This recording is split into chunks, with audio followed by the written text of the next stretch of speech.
little lot.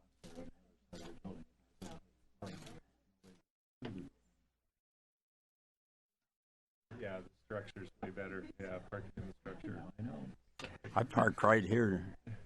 Oh, You hit that's press. really smart. Yeah, As very long as close. you park in a legal spot, they have all the signs up there, 30-minute parking, 10-minute parking. I don't know about any signs, but do those apply at night? I don't As know. far as I know, I don't know. I didn't see any sign. You haven't gotten any tickets yet, huh? No.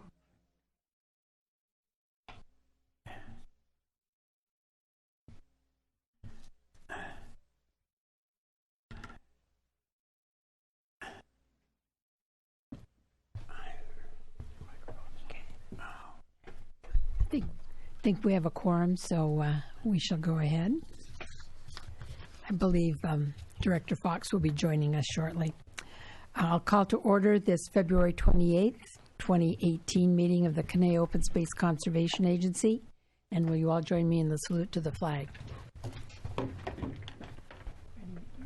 Pledge allegiance to the flag of the United States of America and to the republic for which it stands, one nation, under God, indivisible, with liberty and justice for all. Thank you. May we have the roll call, please? Vice Chair Bill De La Pena. Present. Director Fox, absent. Mr. Huffer. Yes. Director Jones. Here. And Chair Skay. Present. I don't think we have any public comments right now, so we will go on to the main feature of the evening, and that's administering the oath of office for our newest board member, Chuck Huffer, and Laura McGuire from the City Clerk's office will do that.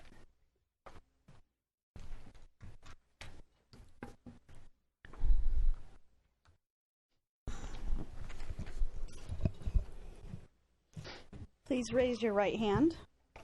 Do you solemnly swear or affirm that you will support and defend the Constitution of the United States and the Constitution of the State of California against all enemies, foreign and domestic, that you will bear true faith and allegiance to the Constitution of the United States and the Constitution of the State of California, that you take this obligation freely, without any mental reservation or purpose of evasion, and that you will well and faithfully discharge the duties upon which you are about to enter?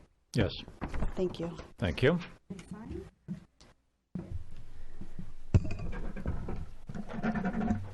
Thank you very much. Thank you. Congratulations. Thank you.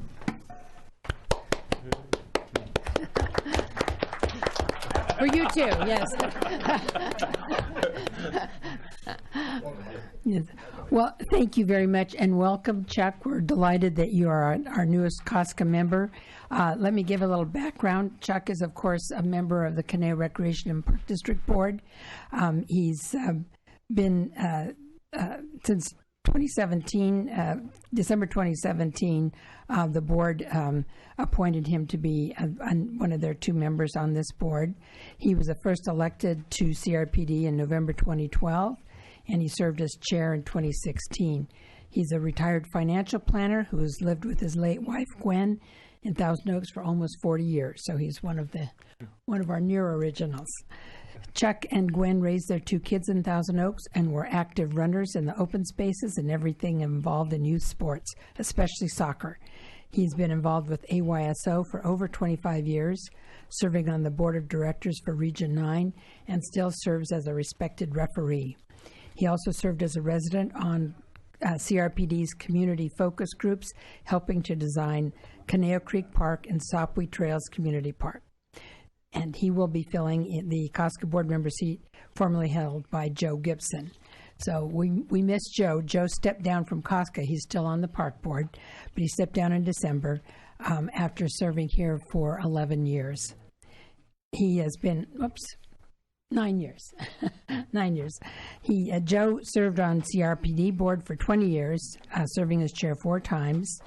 He's a founding partner of a growing private business, Meridian Consultants, which is a planning and environmental consulting firm based in Westlake Village. He served as chair of the Ventura County Economic Development Association, VECITA, President of the California Association of Recreation and Park Districts, Chair of the Association of Water Agencies of Ventura County, President of the Canelo Valley Little League, Co-Chairman of Ventura County Open Space District Advisory Committee, Co-Founder of the Canelo Coalition for Youth and Families, and has served on the boards of the Canelo YMCA and Canelo Valley Neighborhoods for Learning. So obviously we all very much appreciate Joe and his many years as a COSCA board member and helping us to steward and conserve open space, trails, and natural resources in the Canelo Valley. And we do wish him well and hope he's able to use this Wednesday night and the extra hours with his wife Sherry and with his kids and grandkids. So welcome, Chuck, and thanks to Joe. And Chuck, did you have any words you'd like to say?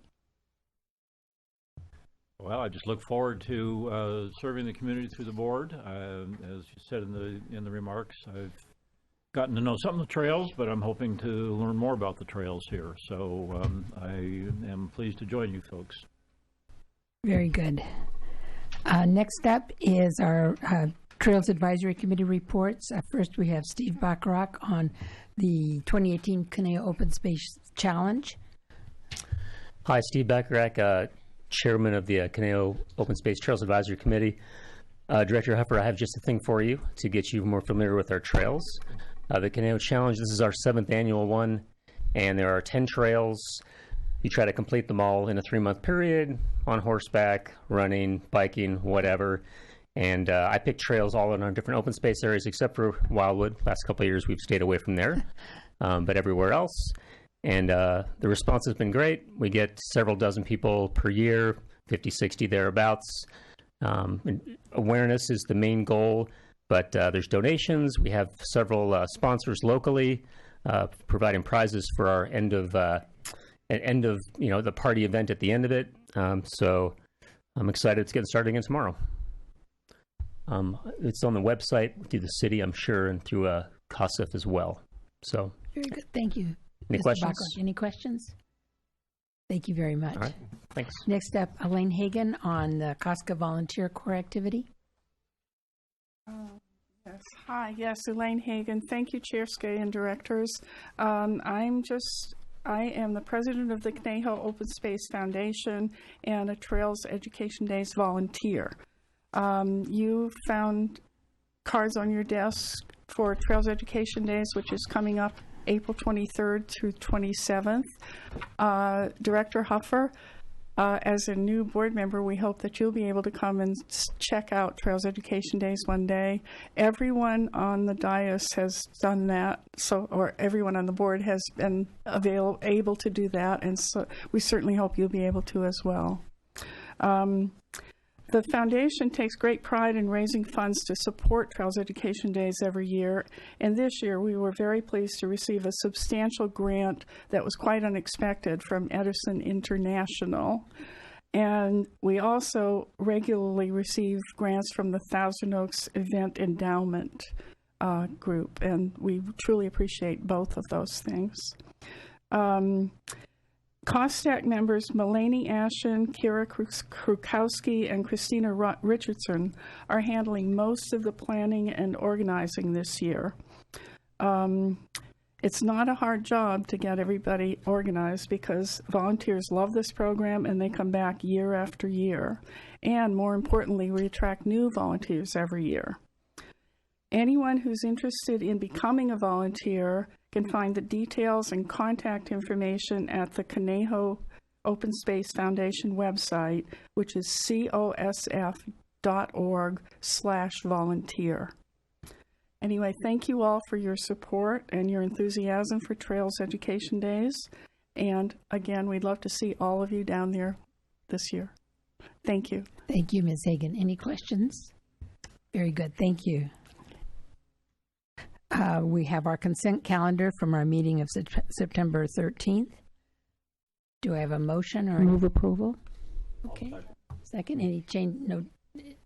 Any discussion? Actually, we still have 4C.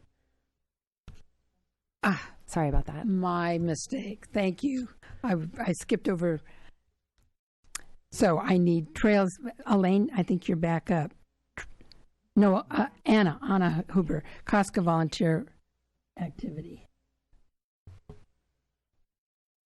Yes, hello, Madam Chair and COSCA Board. I have a brief PowerPoint. With regard to the Trail Watch, Trail Patrol, and Trail Adoption programs, we logged the following for September through December of 2017. For Trail Watch, we had 120 reports submitted and 188 hours donated. For Trail Patrol, 23 reports and 37 hours donated. And for Adopt a Trail, 79 reports and 275 hours donated. Trail adoption numbers remain consistent, with 51 volunteers having adopted 63 trails. And in terms of annual totals for 2017, we've got 390 reports and 639 hours for Trail Watch, 106 reports and 367 hours for Trail Patrol, and 214 reports and 746 hours for Adopt a Trail. And that's a grand total of 1,752 hours donated by volunteers for all these 3 programs this year. And with that, a really big thank you to all our many volunteers, because we accomplished so much with all their help. And I'm available for questions. That is remarkable and so commendable. That's virtually a full-time person equivalent, right? The number of hours, right? And free labor.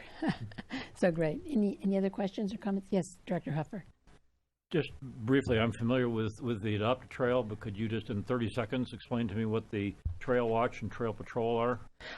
Trail Watch is mostly about volunteers who are getting out on the trails, different trails in our open space area, and just keeping a watchful eye for things. And if there's interesting activity going on or maybe a maintenance issue, they'll get back to the rangers and let them know. And then the Trail Patrol program is a little bit more formal in that they those folks interact with open space users, answer questions, help people that might be lost, distribute maps, that kind of thing. Great, thank you. Okay, you're welcome. All righty. If no other questions, we'll go on to the minutes. The minutes of September 13th. And I believe you made a motion, Director Bill de la Pena, and I think we had a second from Director Jones. All right. So if no additions or changes,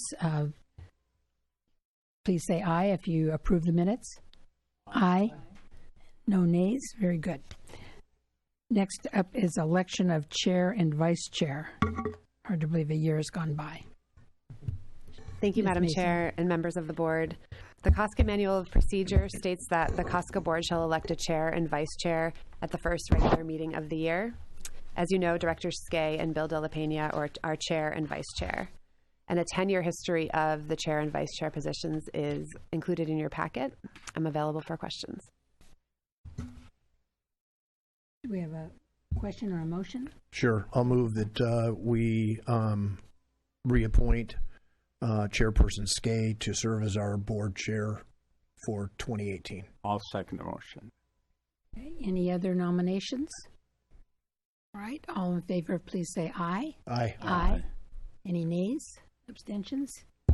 And now we have vice chair. Do I have a nomination for vice chair? And we typically alternate.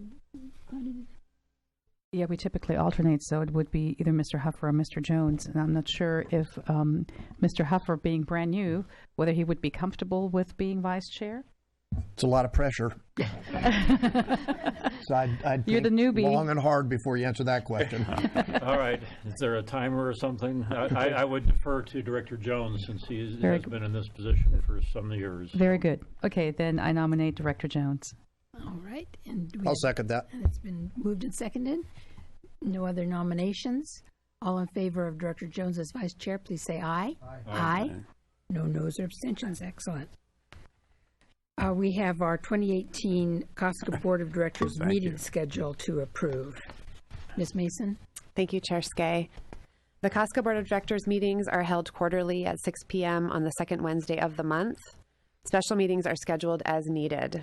The proposed meeting dates for the remainder of 2018 are May 9th, September 12th, and December 12th. Do we need a motion to adopt, or was that just a... Yes, motion, please. Do I have a motion? I'll move the adoption of the balance of the meeting schedule for 2018. And I'll second. Okay, very good. Thank you. If no other discussion, all in favor, please say aye. Aye. Aye. Okay, very good. We have our annual financial report for fiscal year 2016-2017, and Jana Bogue from the Finance Department will present that. Good evening, Madam Chair and Directors of the Board. I'm here to present the fiscal year 16-17 COSCA annual financial report. This report is prepared by the Finance Department of the city and is audited by our external auditors, Lance Soul and Lungard.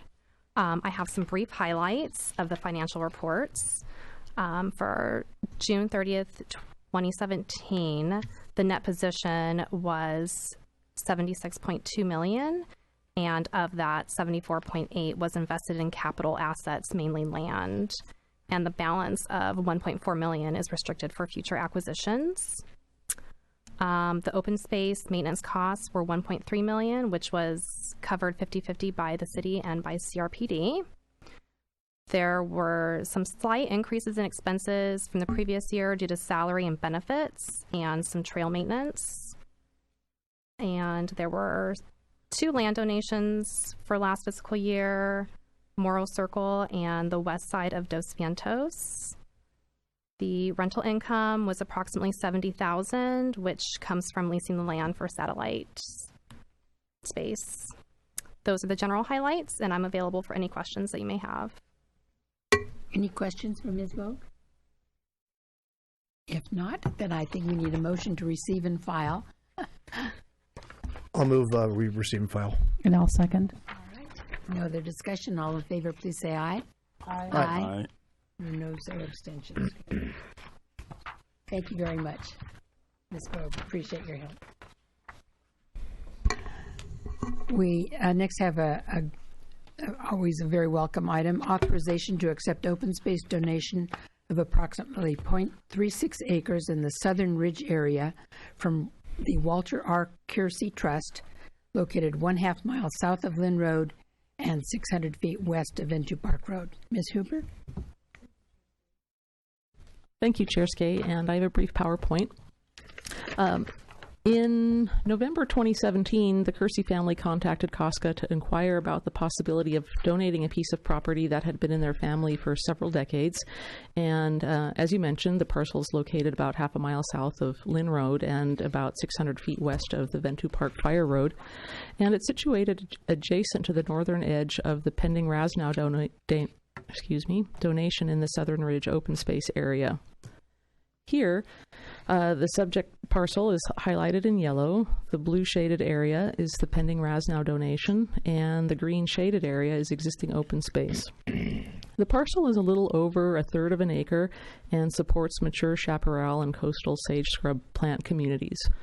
The parcel is not burdened by any brush clearance, as all brush clearance generated by adjacent parcels is contained on the respective parcels, and there are also no trails to maintain. So, in conclusion, the parcel will augment the adjacent pending Rasnow donation, and together the Rasnow donation and this parcel will protect important open space areas, increase the amount of protected open space in the Southern Ridge open space area, thereby filling an unprotected gap between the Venture Park open space area and the Hope Nature Preserve, and then adding to the ring of open space around the city.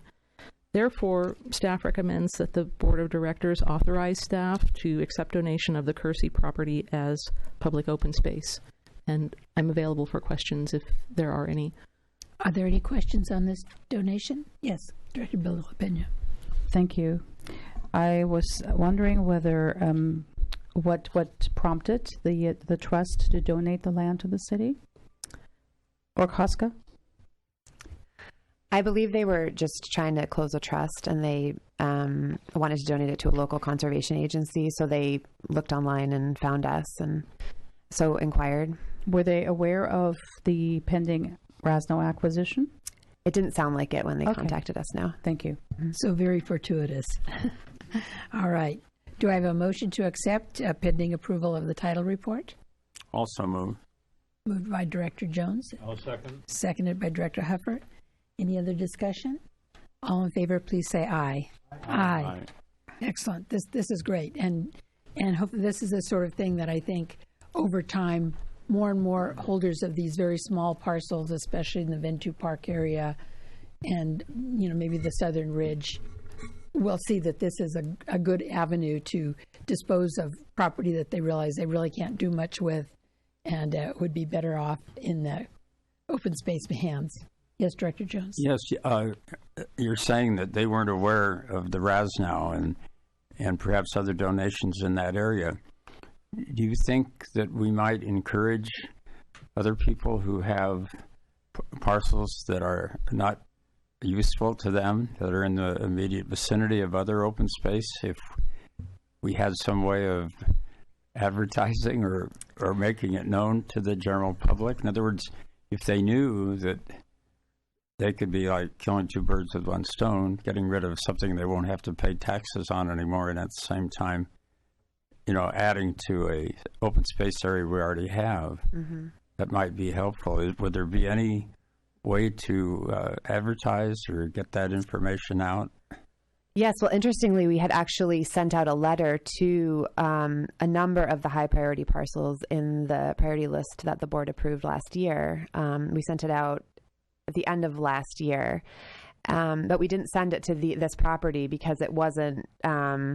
It just wasn't in our first round of letters being sent out. So in that letter, we tell them that we're interested in their property and protecting it as open space, and say we're interested in either purchase or donation. So we do put that idea out there on a pretty regular basis, and we don't want to send the letter out to everybody on the list, because if they all responded immediately, then we wouldn't be able to process all of that. But we're trying to focus on letters to the high priority parcels, and this is one of them. So this would have been sort of the next round of letters. We just got lucky that they contacted us proactively. So you do have a way of ascertaining properties that might logically perhaps donate land, and you do send letters. Do you do that very often, or just when something is going to be coming before our board? Or we generally send out the letters after the board approves the updated priority list of parcels we want to acquire as open space, which you did at the end of last year. So then we sent one round of letters, and then we process those acquisitions that come through. So when we sent the letter, we got a few responses, and one of those is kind of in the process of being acquired. And then coincidentally, we have a few other acquisitions that are in progress. So once we've processed all of the first responses to the letters, then we'll send out another letter. So I would say, we do it depending on how busy we are with acquisitions, once a year to, every 2 years or so. Do they typically want to donate, or do they typically want to be paid for the... Typically, people would like to be paid for the property. Yeah. I mean, that's such a strange parcel, that one we just approved. I don't know if you could do much for that. Yeah, the development possibilities there are very, very unlikely and limited. So, and that's how Southern Ridge area is in many cases. I heard many years ago that they were giving away lots of magazine subscriptions back in the 20s. In that encyclopedias, area. Right? Or encyclopedias. Yes, and clearly, folks that do donate it often is for an eleemosynary purpose, but they not only then they don't have to keep paying the property tax, minimal as it might be, but they also do have the opportunity to claim a charitable deduction if they get a valuation, fair market valuation on the property. Good. All right. Thank you. Thank you very, very much. Let's go on to the strategic plan annual report. Ms. Mason. Thank you, Madam Chair and members of the board. In June 2013, the board, and I have a PowerPoint. Thank you. I'll start over. In June 2013, the board approved the COSCA strategic plan.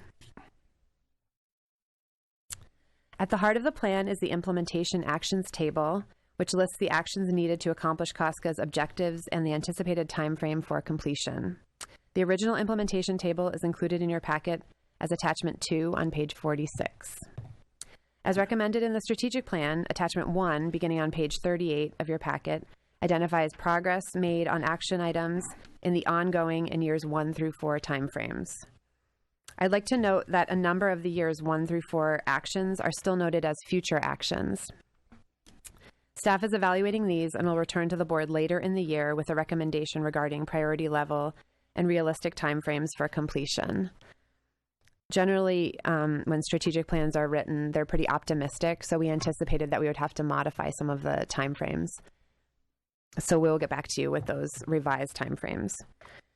But as you can see, staff did make progress on a number of important projects in 2017, and I'm going to go over some of the highlights of those projects.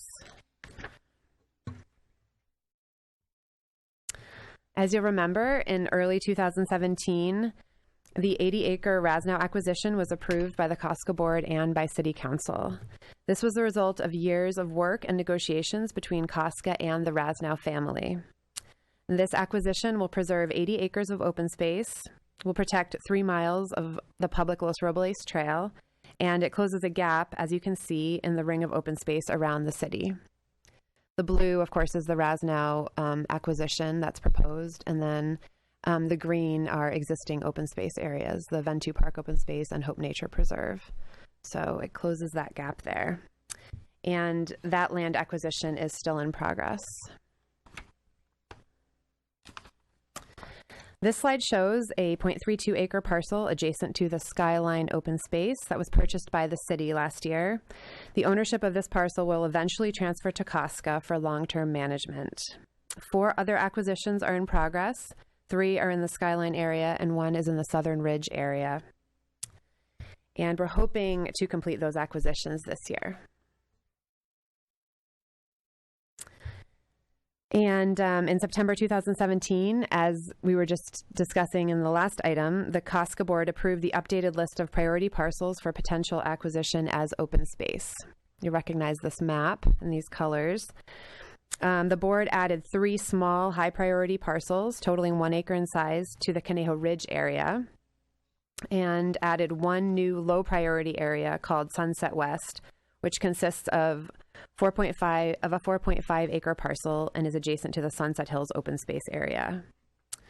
And as I mentioned, when Director Jones was asking questions about contacting property owners of properties that we're interested in, we sent 36 letters out to owners of high priority parcels, and we received 4 responses.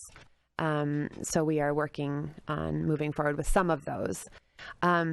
So as I mentioned also, a lot of the parcels in Southern Ridge have problems with development, but they also have a lot of title issues because they were sold as like part of a subscription or with an encyclopedia. So oftentimes that happened back in the 20s, and then the chain of title is along the way somewhere. It wasn't transferred properly. So we often run into that. Somebody's interested in selling it to us, but then we find out that the title is not clean, unfortunately. So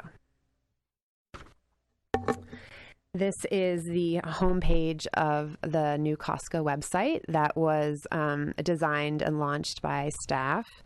And as you can see, it's more user-friendly and more modern in design than our old website.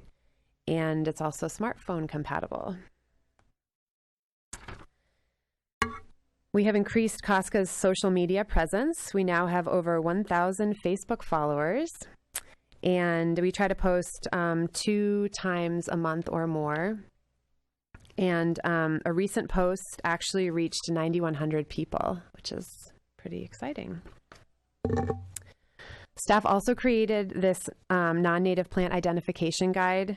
It identifies the top 37 non-native invasive plants in our open space. It serves as a tool for the rangers and volunteers to identify and document locations of these plants in order to plan habitat enhancement projects. And a non-native plant management plan is currently in development by staff also.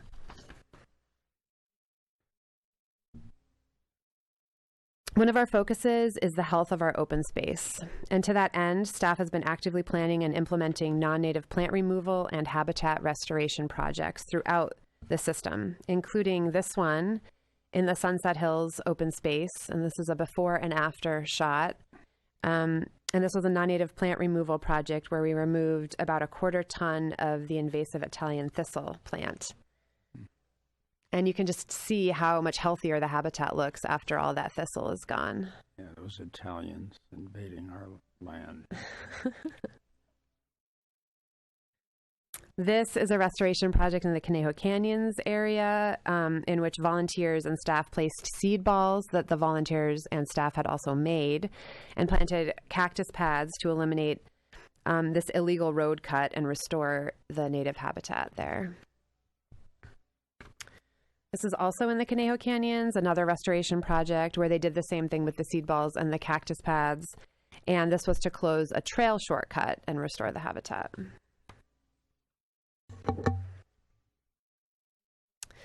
And now on to the trail progress. So last year, a lot of progress was made in constructing and refurbishing trails in several areas around the open space. This is the Hawk Canyon Trail. And during Spring Trail Workday last year, volunteers and rangers repaired the trail that was damaged due to several rain events. And some staff also focused on removing Italian thistle, which is again is an invasive plant. And this is some more pictures of the Hawk Canyon Trail restoration. This is just sort of heading down the canyon and then into the canyon bottom. We had a lot of volunteers show up, and they do great work, and we're very grateful for them. Next trail project was in Sapui Trails Park, where 0.8 of a mile of trails were built by volunteers and rangers during the Fall Trail Workday, which was also on the same day as the 40th anniversary celebration. And I think some of the board members were there, including Chuck Huffer. Thank you.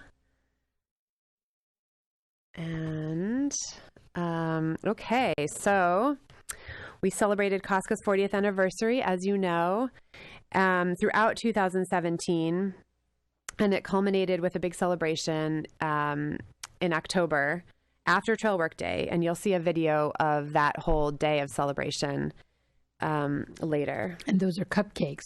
Those are cupcakes, yes. Personally designed. That's right, custom cupcakes, and you could eat that little 40th anniversary tag on top too.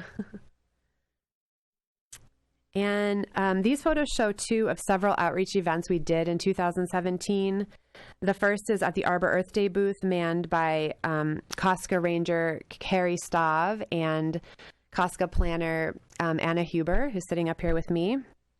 And in honor of the 40th anniversary, oak saplings and COSCA hats were given away at this event to the attendees. And then the second photo shows the booth that we had at the concert in the park that was co-sponsored by COSCA in honor of our 40th anniversary. And this was hosted by COSCA volunteers, and they gave out cookies and trail maps and open space stewardship information. So with that, I'm available for questions. Thank you. So impressive. Questions of Ms. Mason or comments? All right. Thank you very much. Oh, yes. Director Bill. Yeah, I did have a question. You mentioned illegal road cut. How does that happen? Well, unfortunately, even though we try to block off all of the access to our open space to off-road vehicles, sometimes they get into the open space and then they don't necessarily stick to the Edison roads, which are out there. So sometimes they go off-road, and that's how that happened, unfortunately. Mm-hmm. Okay. Thank you very much. Roy, I did have a question. All right. So I was going through the objectives, and I might have missed it, but do we have a safety objective, a safety element to our strategic plan with respect to trail safety? There's a number of things that I know we've talked about over the years. I guess most recently, because of some of the recent news coverage of the mountain lions that are coming down into the residential areas, I was just curious if we had an element in our strategic plan to stay up on top of the safety elements. We do have some items in there about public outreach and keeping the public informed, and then we do have some about risk management and that kind of thing. So I can look through it and tell you the specifics if okay. you'd like, or if you want us to kind of revisit that. I don't want to add certainly not now, but if you want to maybe at a future meeting bring back a report unless there's an objection on what COSCA is doing with respect to just an overall safety element. I guess the analogy I would use is when we have a general plan, we have, transportation, housing. So, we're kind of looking at a little bit with COSCA. I know over the years we've talked about, I'm going way back, but Roy would remember we were looking at solar-powered communications for the trails, because sometimes with the cell phones, you get back in there and your cell phone doesn't work. I'm just familiar with the Wildwood trails because that's where I normally go and run, but I've heard that we have the same problems in other areas. So, and I'm not suggesting we revisit that. I'm just simply saying maybe a report on the safety elements that we put in place, signage, reminders, that type of thing. Okay, we can work on that and bring it back to the board. Okay, thanks. Okay, thank you. Along those lines, I'd like to perhaps add to what Director Fox said in the board member comments later on. May I do that? Thanks. Let us go on to the budget update. Thank you, Chair Skay. COSCA's budget is a combination of the approved city and CRPD budgets, which were both approved in June 2017. The 17-18 COSCA operating budget totals about $1.4 million. The budget is shared 50-50 by the city and CRPD for an estimated contribution from each of $702,000. Approximately $1.1 million is budgeted for salaries and benefits, as described on pages 57 and 58 of your packet. The 17-18 COSCA capital improvement project budget is $140,000, and the projects included in that budget are the implementation of the Conejo Canyons Management Plan, specifically the construction of a second bridge in Conejo Canyons, which was identified as a high priority in the Conejo Canyons Management Plan. And it will connect people from the valley of the Conejo Canyons into Wildwood, and will allow us to encourage users to avoid Hill Canyon Road, which a lot of trail users unfortunately use right now.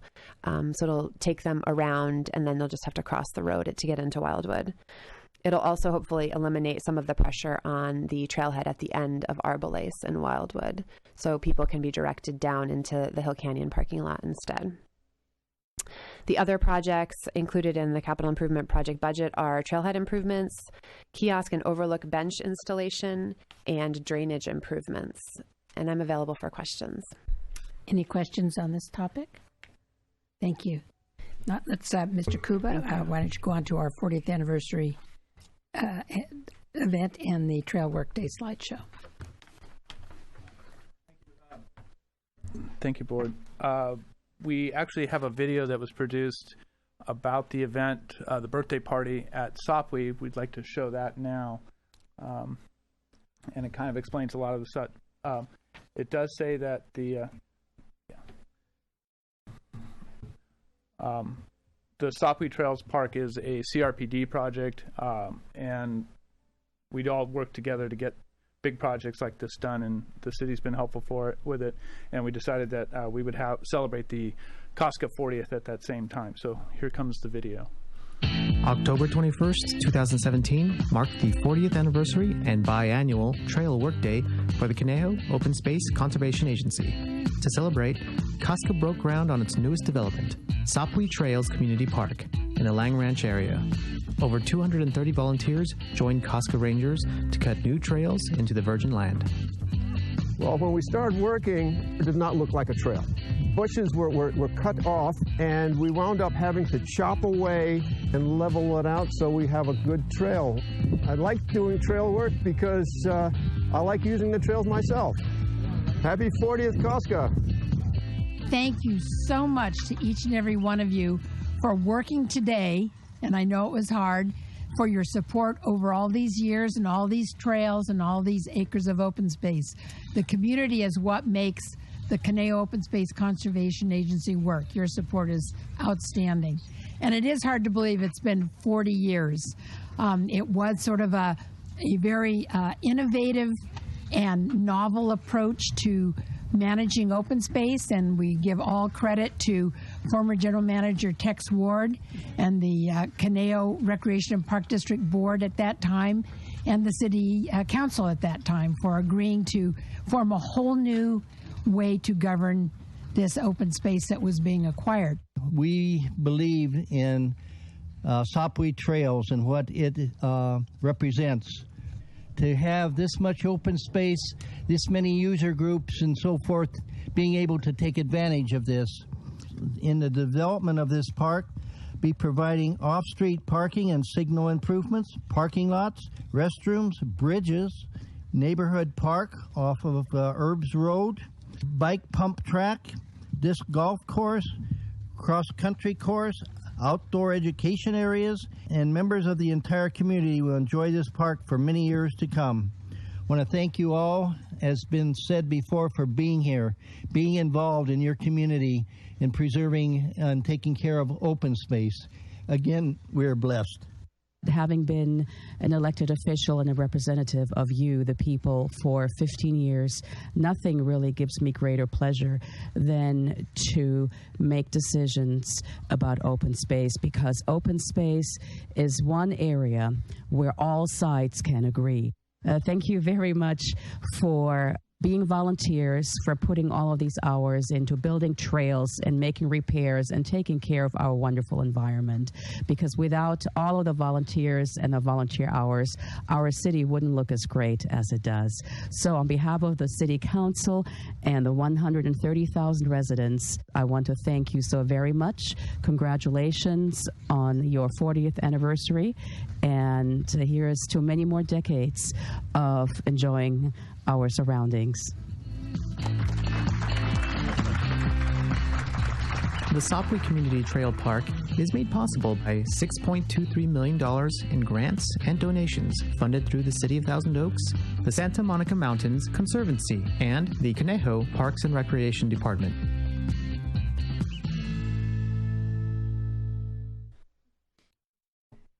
Well, that was fun.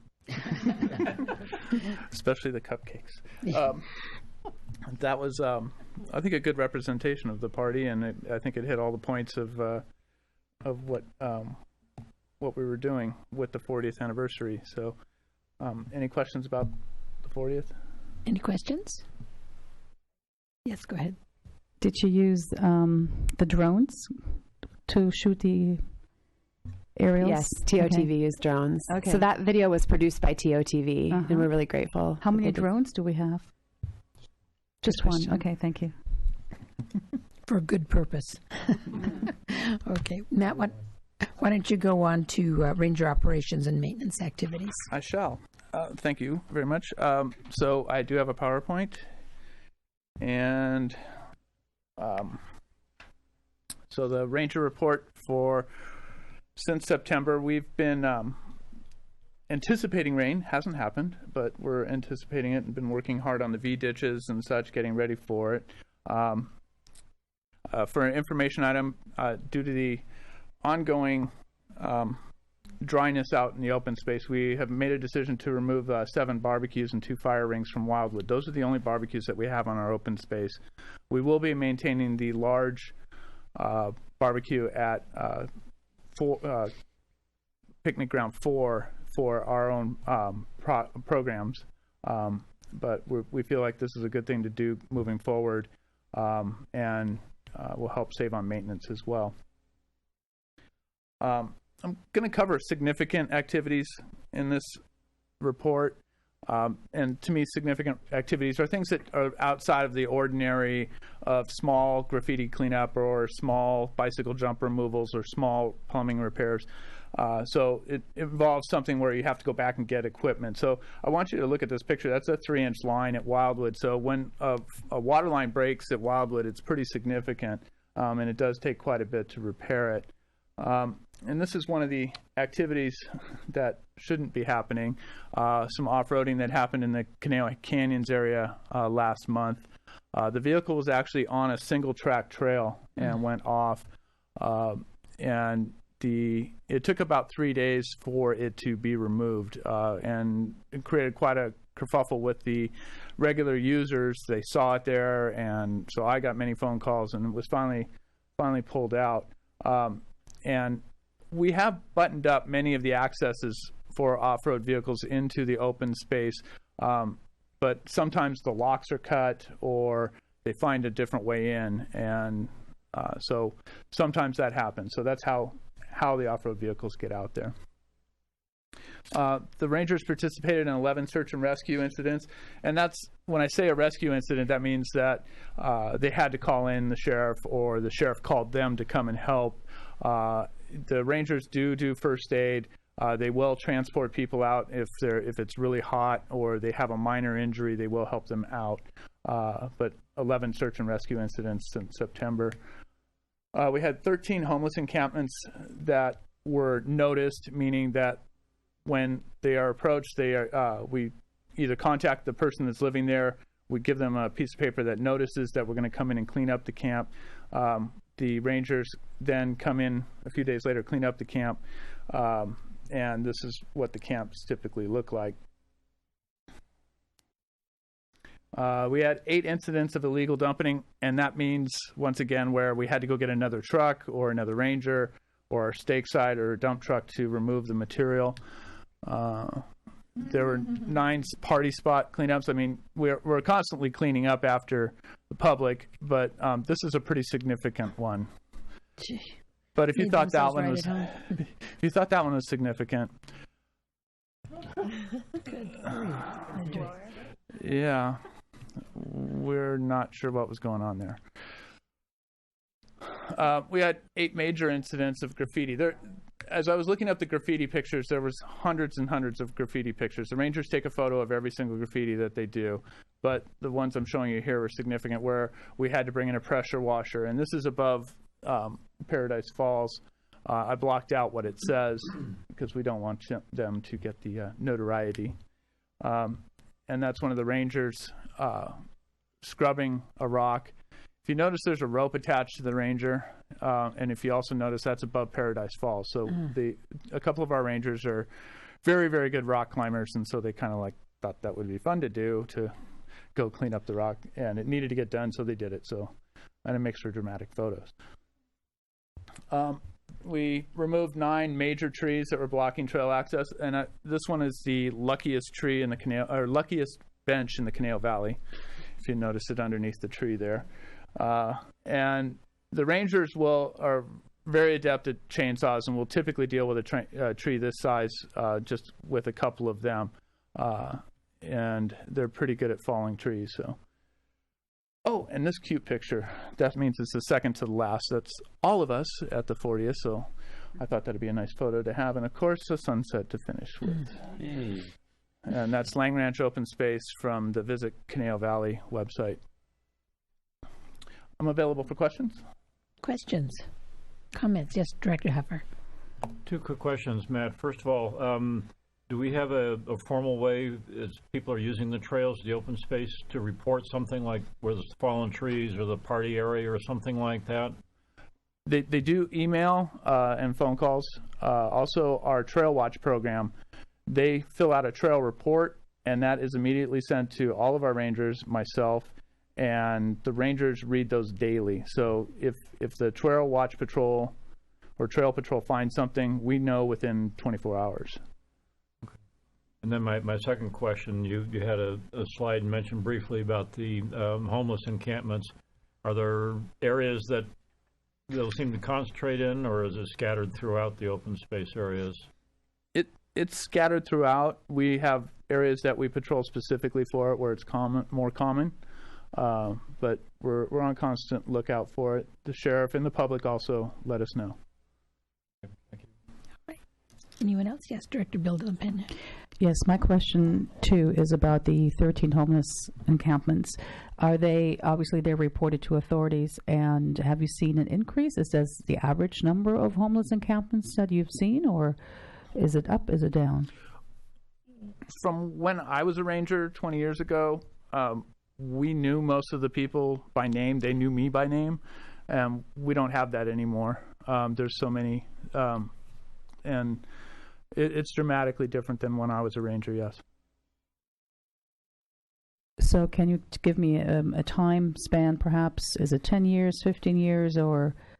I would say it's been a pretty gradual increase, and probably more dramatic in the last 5 years, at least from what I've seen. But that's anecdotal. Thank you. Okay. Thank you very much, Mr. Kuba. Board member comments. I believe you had one, Director Bill. Yes, I did, and that was following up on what Director Fox was mentioning regarding safety and the mountain lions of late. Is there a way to advertise the Mountain Lion Foundation on our website to help property owners protect their livestock? The Mountain Lion Foundation can actually help build enclosures for livestock, and also the latest update on depredation permits, that they're no longer allowed to issue them, the Fish and Wildlife. Mm-hmm. So that as an educational effort, is that something that we could do? Yes, we can add a post to our website and to the Facebook page. Yeah, Sure. because I'm getting phone calls from people. I've now received at least 4, I believe, of P55, P56.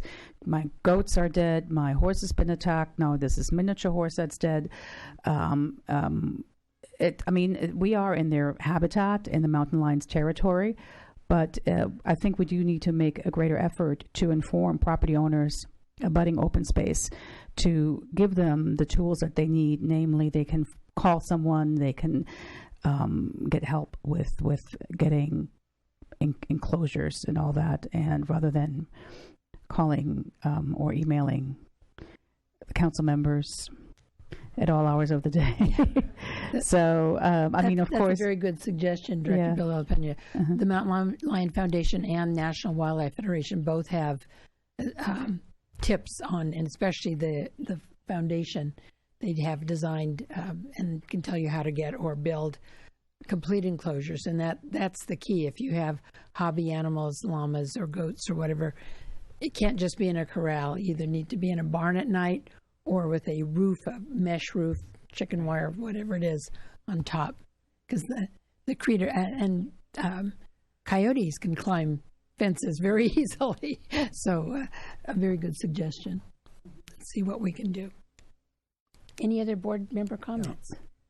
Yeah, could you, Shelley, give me an update on Glider Hill? I know that we've been pursuing the trail up there from Herbs Road for, I don't know, what has it been, over a year now, I think.